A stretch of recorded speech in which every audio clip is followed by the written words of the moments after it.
ऊपर से क्रिस्पी, अंदर से हल्के फुल्के सॉफ्ट। आज हम ऐसा मज़ेदार सा नाश्ता बनाएंगे बिना लहसुन प्याज के। फटाफट मिनटों में इस नाश्ते को बनाएंगे। इतना आसान तरीका बताए कि आपको देखते ही बनाने का मन करेगा। आप इसे ब्रेकफास्ट में एज अ स्नैक्स में बना सकते हैं। चैनल को प्लीज़ सब्सक्राइब करें, लाइक करें। चलिए फिर देर ना करते वीडियो को शुरू करते हैं। यहाँ पर लेंगे कढ़ाई, इसमें डालेंगे 1 चम्मच तेल। तेल गर्म होते डालेंगे 1 चम्मच जीरा, 1 चम्मच राई, 1 चम्मच सफेद वाले तिल। इनको चला दें और इन्हें कुछ सेकंड के लिए भून लेंगे। इन तीनों चीजों से नाश्ते में अच्छा सा टेस्ट आएगा। तीनों चीजें अच्छे से चटक गई हैं। अब इसमें डाल देंगे आधा कप पानी। इसमें डालेंगे टेस्ट अकॉर्डिंग नमक, आधी चम्मच छोटी हुई लाल मिर्च। इन सबको चला दें। अगर आपके पास छोटी हुई लाल मिर्च नहीं तो आप लाल मिर्च का पाउडर भी डाल सकते हैं।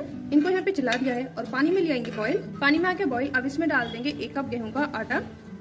आप अपने घर की कोई कटोरी या फिर कप से मेजरमेंट करके डालें और इसको चला दें और इसे चलाते हुए डो फॉर्म में ले आएंगे। इसकी गैस लो टू मीडियम रखें। ये बहुत जल्दी डो फॉर्म में आना स्टार्ट हो जाता है और देखिए कुछ ही सेकंड हुए हैं। इससे सारा पानी एब्जॉर्ब कर लेगा क्योंकि गेहूं का आटा बहुत जल्दी पानी एब्जॉर्ब करता है। और आपको तो यहाँ पे खिला खिला चमक रहा होगा। जब डो को किसी बाउल में निकाल के हम इसको मसलेंगे ना 1 मिनट के लिए, तो डो अच्छे से सेट हो जाएगा। अब डो को बाउल में निकाल लेते हैं। अब इसमें डालेंगे 1 उबला हुआ आलू। आलू को कद्दूकस कर लेंगे। हाथ पे हल्का सा ऑयल लगा के इसे मसल लेते हैं। आलू को यहाँ पे मैश करके नहीं डालना है, आलू को कद्दूकस करके ही डालना है।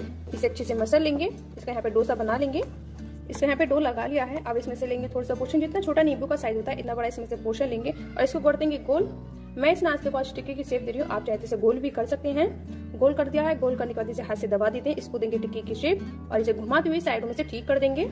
आप इस नाश्ते की कैसी भी शेप रख सकते हैं, जैसे भी आपको पसंद हो। इसको घुमाते हुए ठीक कर दिया है और साइडों में से देखिए बिल्कुल प्लेन हो गया है, ये देखिए। और अब इसको रख देते हैं प्लेट में। और अब दूसरा बनाते हैं। पहले लेंगे इसमें से थोड़ा सा पोर्शन, जितना छोटा नींबू का साइज होता है इतना बड़ा। इसको करेंगे गोल। यहाँ पे कर दिया गोल। गोल करने के बाद इसको देंगे टिक्की की शेप और घुमाते हुए इसे साइडों में से कर देंगे ठीक।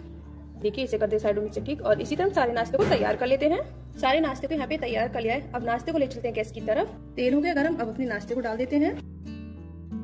मैंने यहाँ पे सारे नाश्ते को ही डाल दिया है और इन्हें कुछ देर तक इसी तरह सिकने देंगे। जब लगे नाश्ते का नीचे की साइड से कलर चेंज हो रहा है तो नाश्ते को कलर देते हैं। और देखिए नाश्ते का थोड़ा सा कलर भी चेंज हो गया है। ये बहुत ज्यादा मजेदार सी नाश्ते की रेसिपी है। तो इस नाश्ते की रेसिपी को एक बार जरूर ट्राई करें। आपको इस नाश्ते में कचौड़ी, समोसे, पकौड़े सभी का टेस्ट आएगा।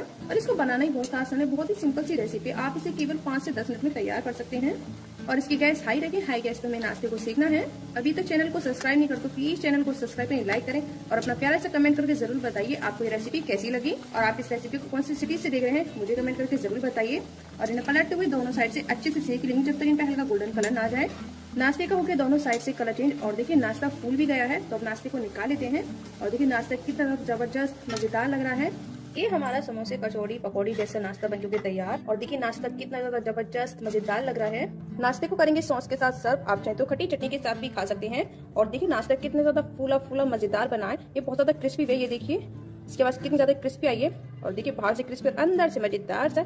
ये रेसिपी कैसी लगी मुझे कमेंट करके जरूर बताइए। मेरे चैनल को प्लीज सब्सक्राइब, लाइक करें और अपना प्यारा सा कमेंट करके जरूर बताइए आपको ये रेसिपी कैसी लगी।